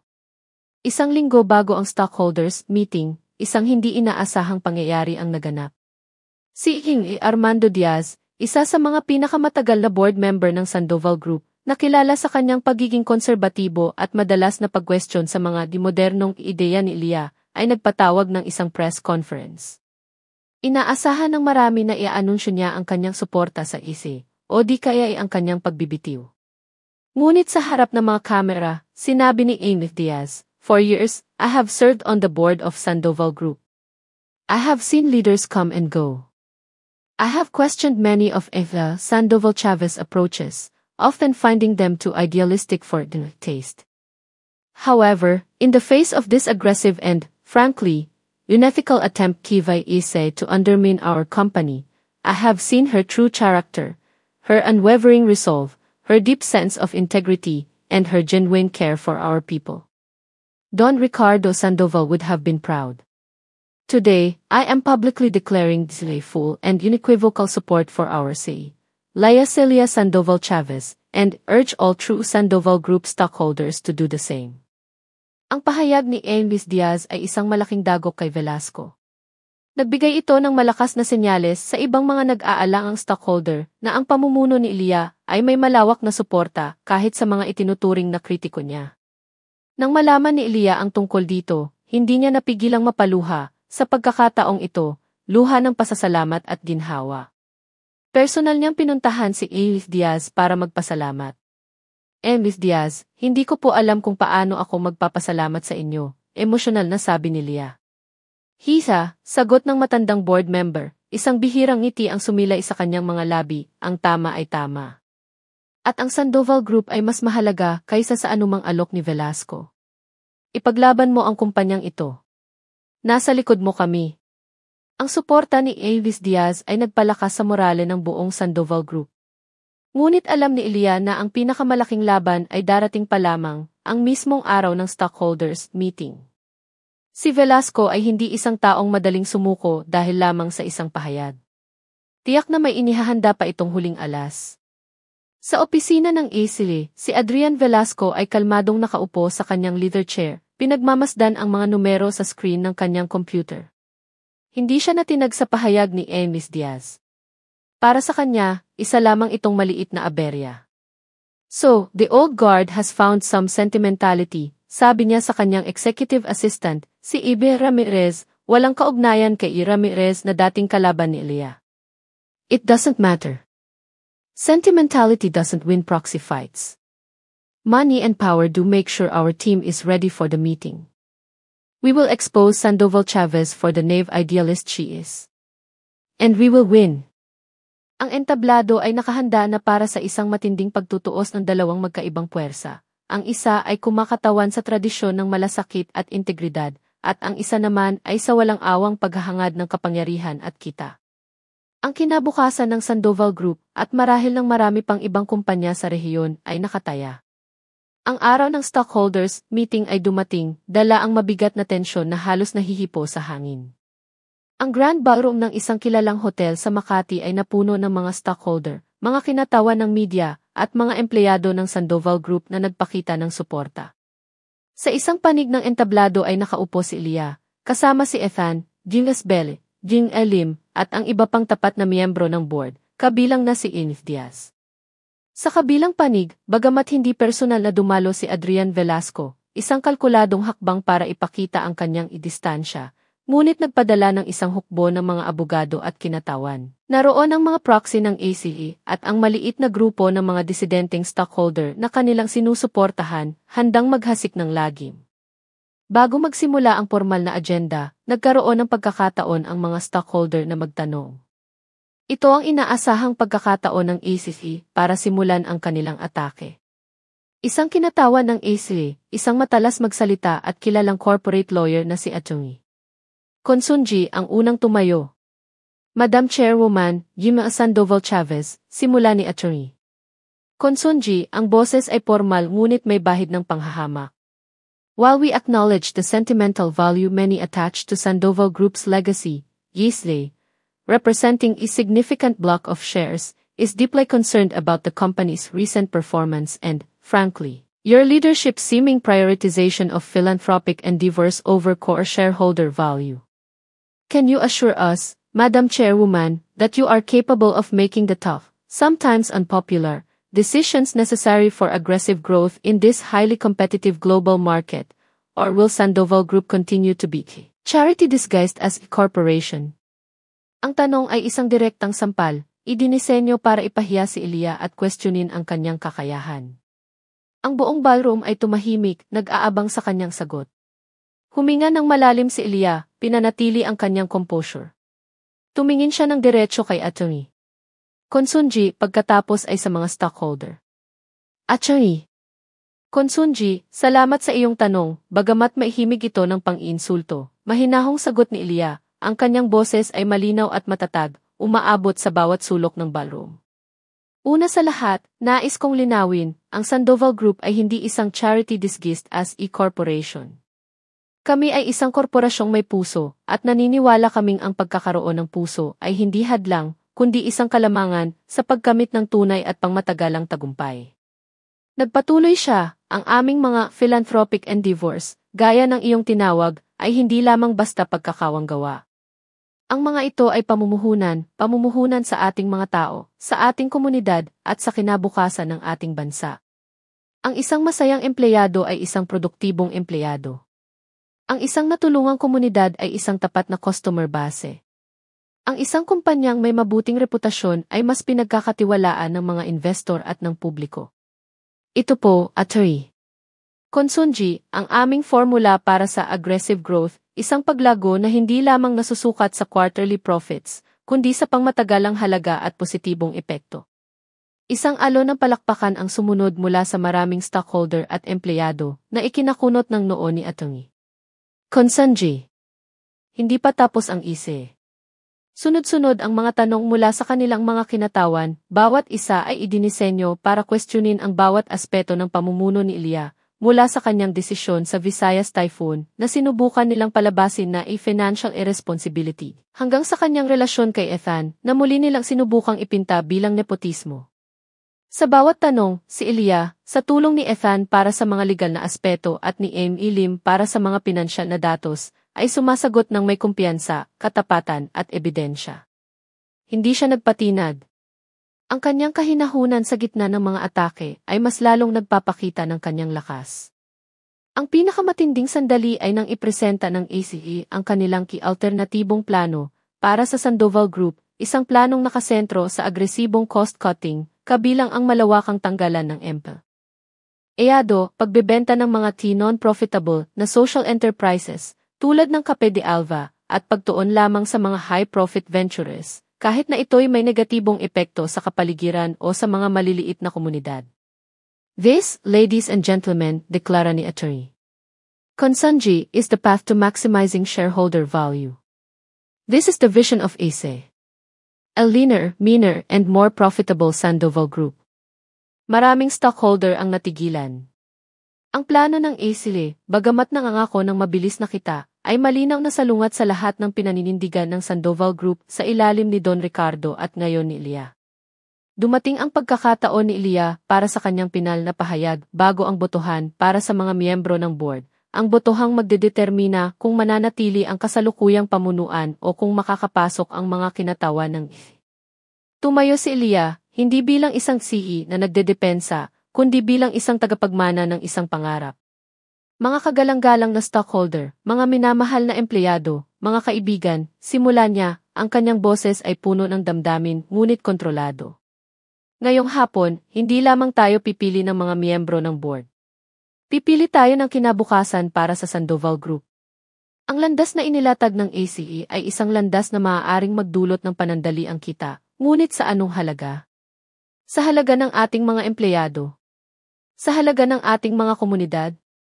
Sa halaga ng kaluluwa ng kumpanyang ito?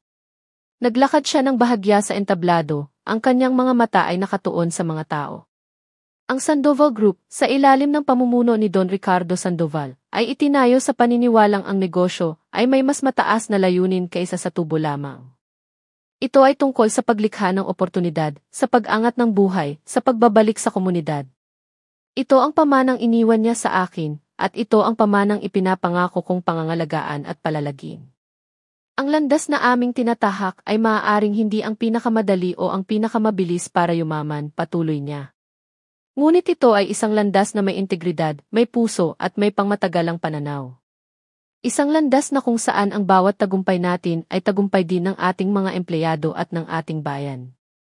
Hindi ko kayo bibigyan ng mga hungkag na pangako ng dagli ang yaman. Ang maipapangako ko ay ang aking walang pagod na pagsisikap, ang aking katapatan, at ang aking buong pusong dedikasyon para gawing mas matatag, mas makabuluhan, at mas maunlad ang Sandoval Group, isang kumpanyang maipagmamalaki nating lahat. Ang desisyon ay nasa inyong mga kamay. Piliin ninyo ang kinabukasang tunay na sumasalamin sa diwa ng Sandoval Group. Pagkatapos ng kanyang talumpati, isang sandali ng katahimikan ang namayani na sinundan ng isang dumadagundong na palakpakan na tila hindi matatapos. Maging ang ilang mga kinatawa ng media ay hindi napigilang pumalakpak. Dumating ang oras ng botohan. Ang bawat boto ay binilang ng maingat. Ang tensyon sa ballroom ay sukdulan. Si Elia ay tahimik na nakaupo, hawak ang kamay ni Ethan, ang kanyang puso ay kumakabog ng malakas ngunit ang kanyang mukha ay kalmado. Si Lola Elena, na nanonood sa isang pribadong silid kasama si Ricky, ay taimtim na nagdarasal. Matapos ang tila walang katapusang paghihintay, inanunsyo ng corporate secretary ang resulta. Based on the final tally of votes, sabi ng corporate secretary, ang kanyang boses ay umalinggong-gao sa mikropono. The existing board of directors, under the leadership of Chairwoman Leah Celia Sandoval Chavez, has been re-elected via a significant majority.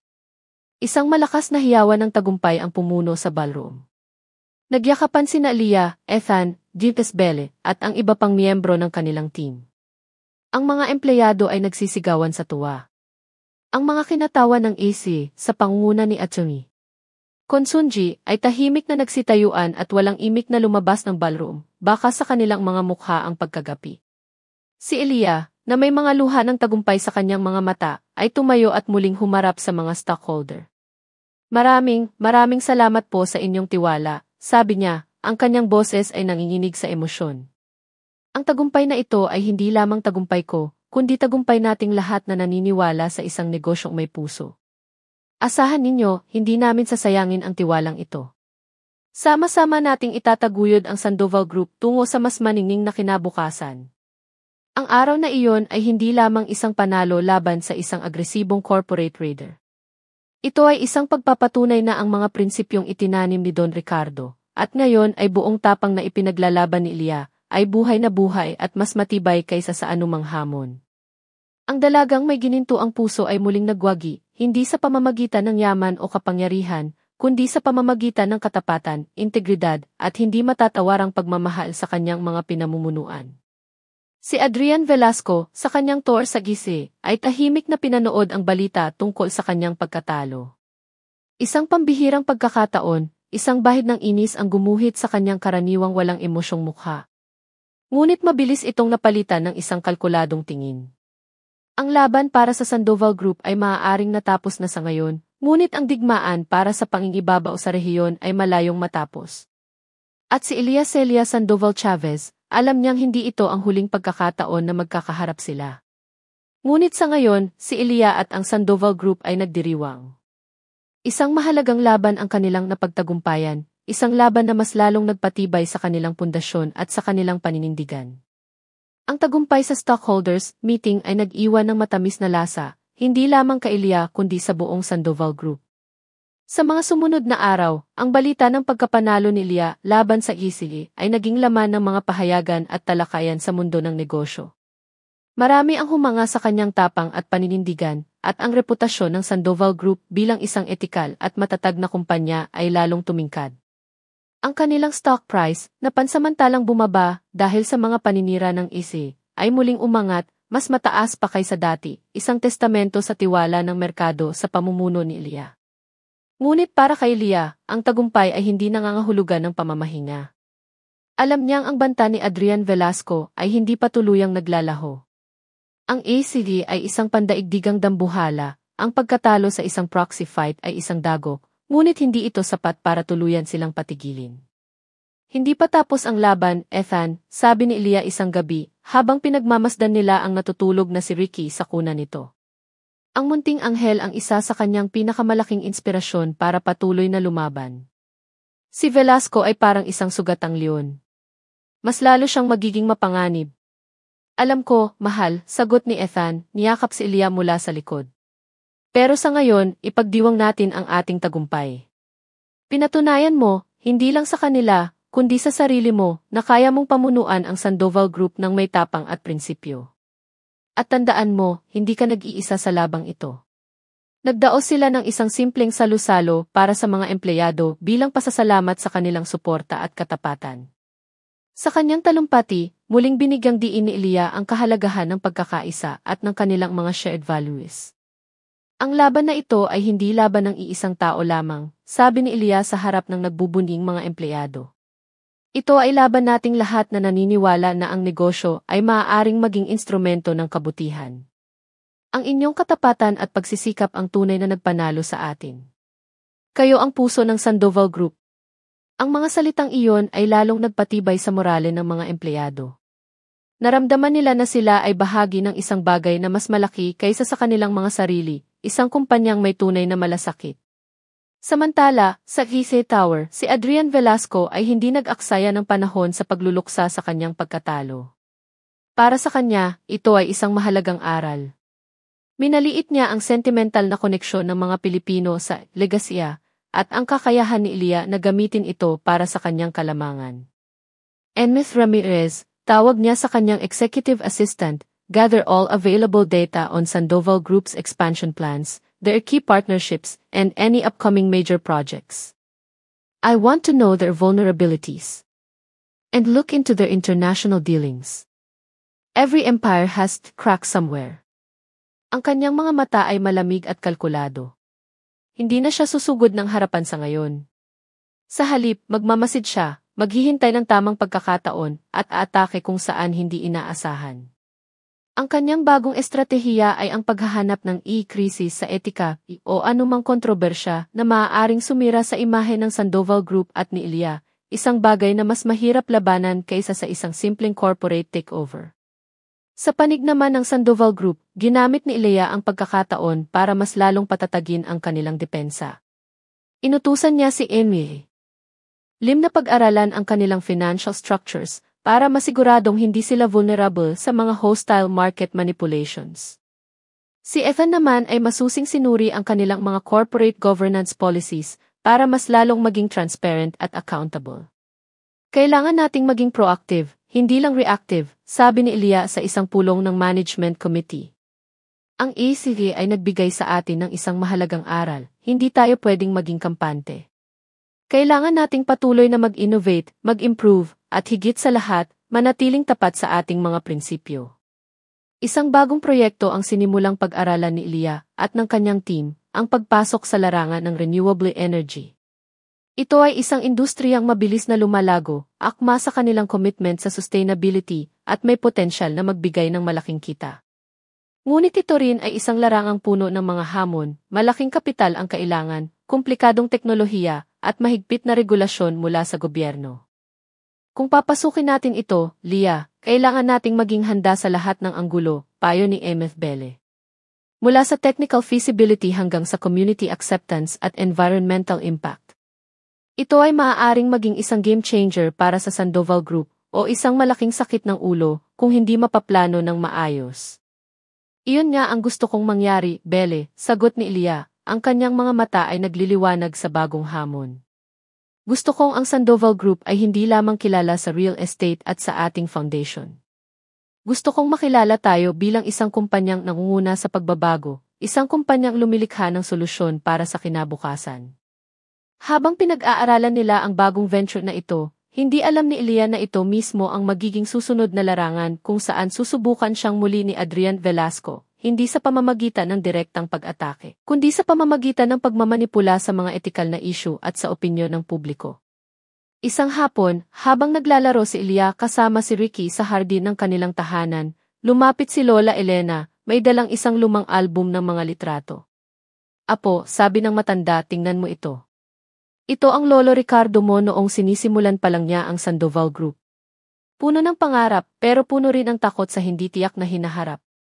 Pinagmasdan ni Ilya ang mga kupas na larawan ni Don Ricardo, isang binatang may determinadong mga mata. Alam mo, Lia, patuloy ni Lola Elena, madalas sabihin ng lolo mo na ang pinakamalaking kalaban ng isang negosyante ay hindi ang kanyang mga kakumpetensya, kundi ang sarili niyang pag-aalinlangan at ang tukso na talikuran ang kanyang mga prinsipyo para sa mabilis na tagumpay. Sa tingin ko, iyan ang laban na patuloy mong hinaharap at sa awa ng Diyos, patuloy mong napagtatagumpayan. Niyakap ni Lia ang kanyang lola. Ang mga salita nito ay muling nagbigay sa kanya ng inspirasyon at paalala. Ang laban kay Velasco ay isang marathon, hindi isang sprint. At sa bawat hakbang, ang kanyang mga prinsipyo ang magiging kanyang pinakamatibay na sandata. Ang peace time, matapos ang stockholders meeting ay nagbigay daan sa isang panibagong yugto ng paghahanda at pagpaplano. Si Ilya, na mas matatag at mas may karanasan na ngayon, ay handa nang harapin ang anumang susunod na hamon, dala ang gininto ang puso na minana niya at ang pangarap para sa isang mas mabuting kinabukasan. Ang hindi niya alam, ang susunod na pagsubok ay mas komplikado at susubok hindi lamang sa kanyang talino sa negosyo, kundi sa kanyang kakayahang manindigan sa gitna ng isang krisis sa etika na maaaring yumanig sa pundasyon mismo ng Sandoval Group. Ang pag-aaral para sa pagpasok ng Sandoval Group sa industriya ng renewable energy ay naging masigasig. Pinangunahan ni Ilya ang isang special projects team na binubuo ng mga pinakamahuhusay na inhinyero, environmental scientist, at financial analyst ng kumpanya. Ang kanilang unang target, ang pagtatayo ng isang malakihang solar farm sa isang probinsya sa Luzon na may malaking pangangailangan sa kuryente, ngunit limitado ang supply mula sa national grid. Ang proyekto ay tinawag na Proyektong Sinag Project Ray of Light. Ang proyektong Sinag ay hindi lamang tungkol sa paglikha ng malinis na enerhiya, paliwanag ni Ilya sa isang presentasyon sa board. Ito ay tungkol sa pagbibigay ng kapangyarihan sa mga komunidad, paglikha ng mga bagong trabaho, at pagpapakita na ang Sandoval Group ay seryoso sa aming commitment sa isang sustainable future. Ito ay isang pamumuhunan na may puso at may pangmatagalang balik. Ang board, na mas kampante na ngayon sa pamumuno ni Ilya matapos ang tagumpay laban sa ICE, ay nagbigay ng kanilang buong suporta. Malaking kapital ang inilaan, at sinimulan na ng team ni Ilya ang masusing pag-aaral sa feasibility, environmental impact assessment, at community consultations. Ang napiling lokasyon para sa solar farm ay isang malawak na lupain sa probinsya ng Sierra Verde, isang lugar na kilala sa agrikultura, ngunit unti-unti nang nahaharap sa mga hamon ng climate change. Ang lupain ay pag-aari ng isang matagal ng pamilya sa lugar, ang mga De Leon, na handang ibenta ito sa Sandoval Group sa paniwalang ang proyekto ay magdudulot ng kaunlaran. Sa simula, ang lahat ay naging maayos. Ang mga paunang pag-aaral ay positibo. Ang lokal na pamahalaan ng Sierra Verde, sa pangunguna ni Mayor Esther Jimenez, isang progresibong leader, ay masigasig na sumuporta sa proyekto. Ang mga residente ay umaasa sa mga bagong trabaho at sa mas stabil na supply ng kuryente. Ngunit habang lumalalim ang kanilang pagsisiyasat, isang sensitibong issue ang lumitaw.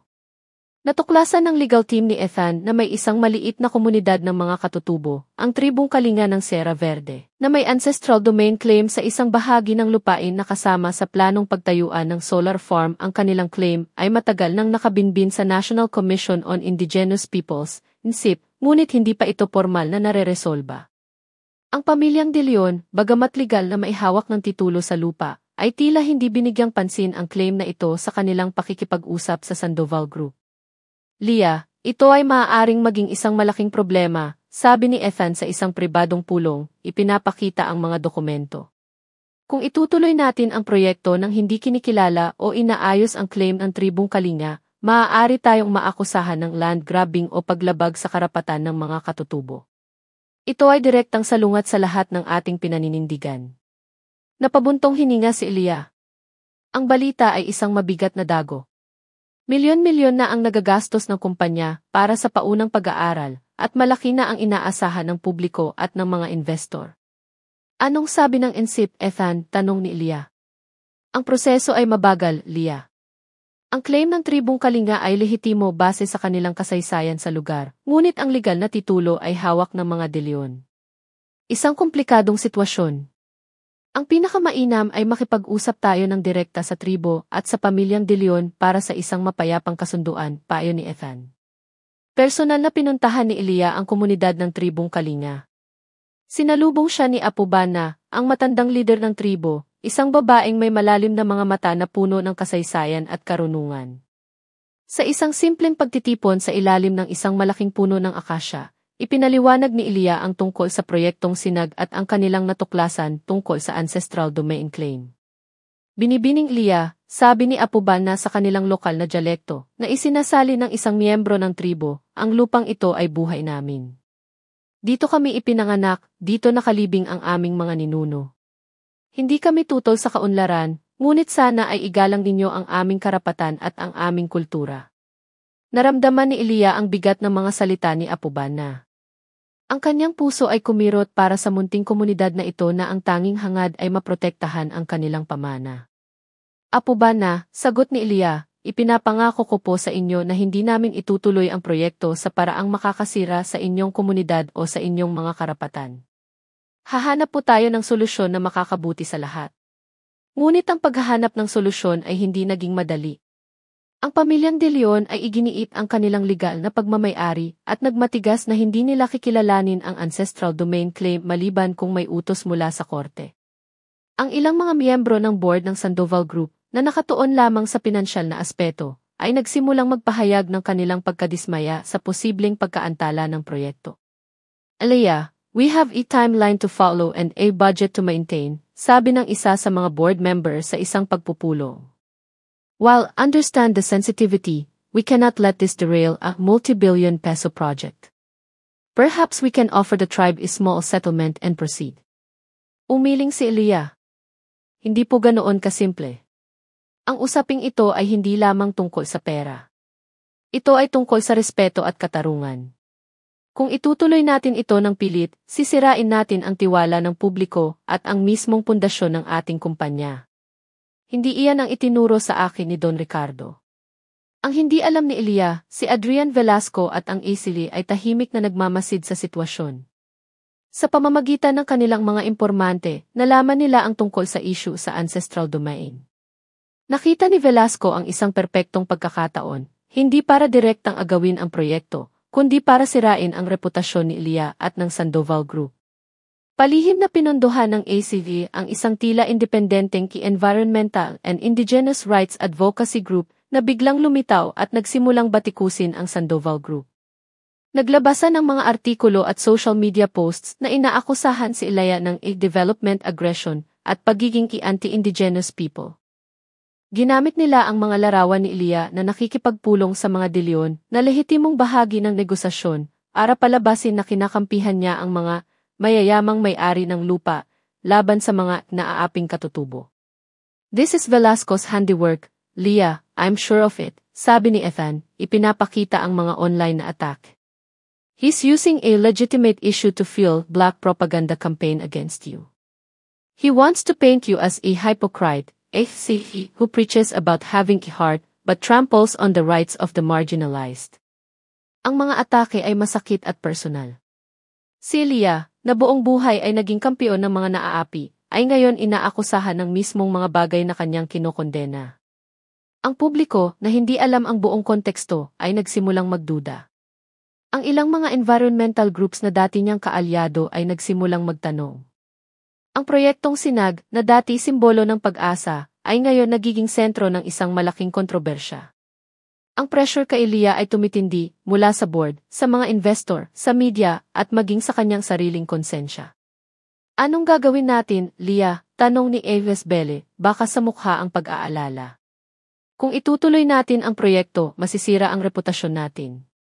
Kung ihihinto natin, malulugi tayo ng bilyon-bilyon at mapupulaan pa rin tayo sa hindi pagtupad sa ating pangako ng kaunlaran sa Sierra Verde. Si Ilya ay nasa isang napakahirap na sitwasyon. Ang kanyang desisyon ay hindi lamang makakaapekto sa kumpanya, kundi magtatakda kung anong uri ng lider siya at kung anong uri ng pamana ang iiwan niya. Sa isang banda ay ang pangako ng pag-unlad at malinis na enerhiya, sa kabilang banda ay ang karapatan ng isang maliit na komunidad at ang integridad ng kanyang mga prinsipyo. Isang gabi, hindi makatulog si Lia. Nagtungo siya sa study room, kung saan nakasabit ang isang malaking litrato ni Don Ricardo. Tinitigan niya ang mga mata ng yumaong mentor na tila nangungusap. Don Ricardo, bulong niya, ano po ang gagawin ninyo kung kayo ang nasa kalagayan ko? Walang sagot, ngunit sa katahimikan ng gabi, tila narinig niya ang isang pamilyar na tinig sa kanyang puso. Ang tama ay tama, Lia. Kahit mahirap. Kahit masakit. Kinabukasan, nagpatawag si Ilya ng isang kagyat na pulong sa board of directors. Mayroon na siyang desisyon. Isang desisyong maaaring ikagulat ng marami, ikagalit ng ilan, ngunit isang desisyong alam niyang tama para sa kanyang konsensya at para sa pangmatagalang kapakanan ng Sandoval Group. Ang krisis sa etika ay haharapin niya ng buong tapang, kahit ano pa ang maging kahihinatnan. Ang conference room ng Sandoval Group ay puno ng tensyon. Ang mga miyembro ng board ay nakaupo, ang kanilang mga mukha ay seryoso, nag-aabang sa sasabihin ni Ilya. Ang kontrobersya tungkol sa proyektong Sinag at ang ancestral domain claim ng tribong Kalinga, na pinalala pa ng mga atake mula sa GISBAC Advocacy Group, ay naging isang malaking issue na hindi na maaaring baliwalain. Tumayo si Ilya sa harap, ang kanyang tindig ay kalmado, ngunit may bigat ng desisyong kanyang gagawin. Mga kagalang-galang na miyembro ng board, panimula niya, ang kanyang boses ay matatag. Sa mga nakalipas na linggo, ang Sandoval Group, partikular na ang proyektong Sinag, ay naging sentro ng isang matinding kontrobersya. Alam nating lahat ang mga aligasyon, ang mga pressure, at ang posibleng epekto nito sa ating kumpanya. Huminga siya ng malalim. Pinag-aralan ko pong mabuti ang lahat ng anggulo. Nakinig ako sa ating legal team, sa ating financial advisors, sa ating mga eksperto sa environmental at community relations. Higit sa lahat, nakinig ako sa aking konsensya at sa mga prinsipyong ipinamana sa atin ni Don Ricardo Sandoval. Ang ilan sa mga board members ay hindi mapakali, lalo na ang mga mas nakatuon sa financial bottom line. Inaasahan nila na maglalatag si Ilya ng isang plano kung paano ma-manage ang krisis, marahil isang mas malaking settlement offer sa tribong Kalinga o isang agresibong EC campaign para kontrahin ang mga negatibong balita. Ang proyektong Sinag, patuloy ni Ilya, ay isinilang mula sa isang marangal na layunin, ang magbigay ng malinis na enerhiya, lumikha ng trabaho, at itaguyod ang kaunlaran. Ngunit ang anumang kaunlaran na nakatapak sa karapatan ng iba, lalo na ng mga pinakavulnerable sa ating lipunan, ay hindi tunay na kaunlaran. Ito ay pagsasamantala. Isang bulungan ang maririnig sa silid. Kaya naman po, sabi ni Ilya, ang kanyang mga mata ay matamang nakatingin sa bawat miyembro ng board. Pagkatapos ng masusing pagsusuri at panalangin, ang aking desisyon ay ito. Pansamantala nating ititigil ang lahat ng operasyon na may kinalaman sa proyektong Sinag sa Sierra Verde. Isang nakabibinging katahimikan ang pumuno sa conference room. Ang mga board members ay natigilan. Maging si Ethan at Ines Belle, bagamat alam na nila ang posibleng desisyon ni Ilya, ay naramdaman ang bigat ng sandaling iyon.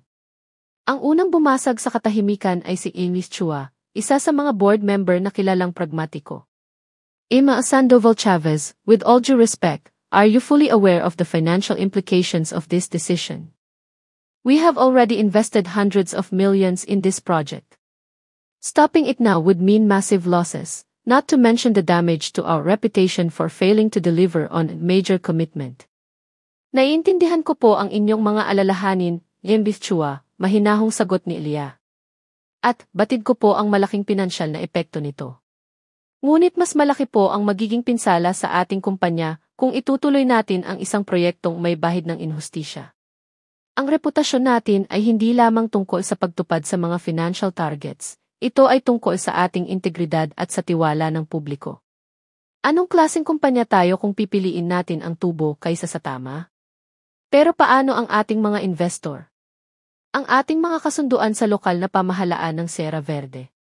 Ang mga residente doon na umaasa sa proyektong ito, sunod-sunod na tanong ni Eric Velarde, isa pang board member. Hindi po natin sila tatalikuran, paliwanag ni Elia. Ang pagtigil sa operasyon ay pansamantala. Gagamitin natin ang panahong ito para sa mga sumusunod. Una, makikipag-ugnayan tayo ng masinsinan sa tribong Kalinga, sa pamilyang De Leon, sa NSIP, at sa lahat ng stakeholders para makahanap ng isang tunay na makatarungan at katanggap-tanggap na solusyon sa isyu ng lupa. Maaaring mga hulugan ito ng pagbabago sa plano ng solar farm, pagbibigay ng karampatang danyos o benepisyo sa tribo, o kahit ang paghahanap ng alternatibong lokasyon kung kinakailangan. Pangalawa, patuloy niya, maglalaan tayo ng pondo para sa mga proyektong pangkabuhayan sa komunidad ng Sierra Verde habang inaayos natin ang issue para hindi sila direktang maapektuhan ng pagkaantala. At pangatlo, maglulunsad tayo ng isang transparent na communication campaign para ipaliwanag sa publiko ang ating desisyon at ang ating commitment sa etikal na pagnenegosyo.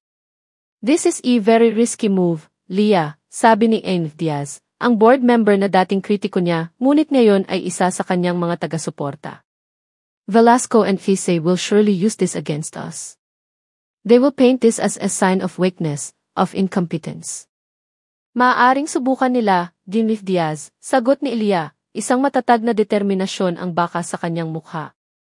Ngunit naniniwala akong mas maraming tao ang makakaunawa at rerespeto sa isang kumpanyang handang aminin ang posibleng pagkakamali at itama ito, kaysa sa isang kumpanyang nagbubulag-bulagan sa inhustisya para lamang sa kita. Ang tunay na kahinaan ay ang pagsuko sa ating mga prinsipyo.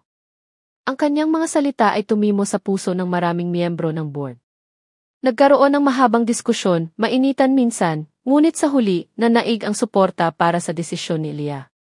Marami sa kanila ang naantig sa kanyang tapang at paninindigan, mga katangiang bihira ng makita sa mundo ng korporasyon. Inanunsyo ni Elia ang desisyon sa isang press conference kinabukasan. Gaya ng inaasahan, agad itong sinamantala ng GSBAC Advocacy Group. Naglabasa ng mga headline, Sandoval Group admits defeat in Sierra Verde, proyektong sinag-fiasco, si Lea Sandoval Chavez bows to pressure. Si Adrian Velasco, mula sa kanyang opisina, ay napangisi. Predictable, bulong niya. She chose sentiment over profit. This will be her undoing. Inutusan niya ang kanyang team na lalong paigtingin ang kampanya para ipakita na ang Sandoval Group ay unstable at unreliable sa ilalim ni Elia. Ngunit isang hindi inaasahang bagay ang nangyari.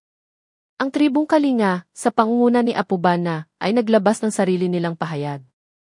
Pinasalamatan nila si Elia at ang Sandoval Group sa kanilang katapangan at respeto, sa pagkilala sa kanilang karapatan at sa desisyong pansamantalang itigil ang proyekto para sa isang makatarungang dialogo. Sa unang pagkakataon, sabi ni Apubana sa pahayag, isang malaking kumpanya ang nakinig sa aming munting tinig. Hindi pera ang aming habol, kundi pagkilala at respeto sa aming lupaing ninuno. Handa kaming makipag-usap sa Sandoval Group para sa isang solusyon na magtataguyod ng kaunlaran nang hindi sinisira ang aming kultura at karapatan. Ang pahayag na ito mula mismo sa tribong Kalinga ay isang malaking sampal sa GISI at sa kanilang mga bayarang kritiko. Pinatunayan nito na ang issue ay hindi kasing simple ng ipinipinta nila. Sumunod ang suporta mula sa mga lehitimong environmental groups at human rights organizations na humanga sa principled na tindig ni Elia. Maging si Mayor Esther Jimenez ng Sierra Verde, bagamat nanghihinayang sa pagkaantala ng proyekto, ay nagpahayag ng kanyang pag-unawa at suporta sa proseso ng dialogo. Ang publiko, na sa simula ay nalito sa magkakaibang naratibo, ay unti-unting nakita ang katotohanan. Ang desisyon ni Elia, na sa unay tila isang kahinaan, ay ngayon nakikita bilang isang ehemplo ng etikal na pamumuno. Ang damage to reputation na inaasahan ni Velasco ay hindi nangyari. Sa halip, ang Sandoval Group ay umani ng mas malalim na respeto. Siyempre, may mga pinansyal na epekto. Ang stock price ng Sandoval Group ay pansamantalang bumaba at may mga investor na nagpahayag ng pag-aalala. Ngunit si Elia, kasama ang kanyang team, ay buong tiyagang ipinaliwanag ang kanilang pangmatagalang pananaw. Ang tiwala ay mas mahalaga kaysa sa panandali ang tubo, sabi ni Ilya sa isang interview. Ang Sandoval Group ay naririto para sa pangmatagalan. At ang aming pangmatagalang tagumpay ay nakasalalay sa tiwala ng mga taong aming pinaglilingkuran. Ang krisis sa etika ay hindi pa tapos. Ang proseso ng pakikipag-usap sa tribong Kalinga at sa iba pang stakeholders ay magiging mahaba at komplikado. Ngunit si Ilya ay nakagawa na ng isang matapang na unang hakbang, isang hakbang na nagpatunay na ang pamana ni Don Ricardo ay nasa mabuting mga kamay at ang gininto ang puso ng Sandoval Group ay patuloy na kumikislap, mas maliwanag pa kaysa dati. Sa gitna ng anumang hamon, si Adrian Velasco, bagamat hindi hayagang natalo, ay muling napagtanto na si Ilya Celia Sandoval Chavez ay hindi isang ordinaryong kalaban. Ang kanyang lakas ay hindi lamang nagmumula sa yaman o kapangyarihan, kundi sa isang bagay na hindi niya kayang bilhin o sirain, ang integridad. At iyon, alam ni Velasco, ang pinakamapanganib na uri ng kalaban.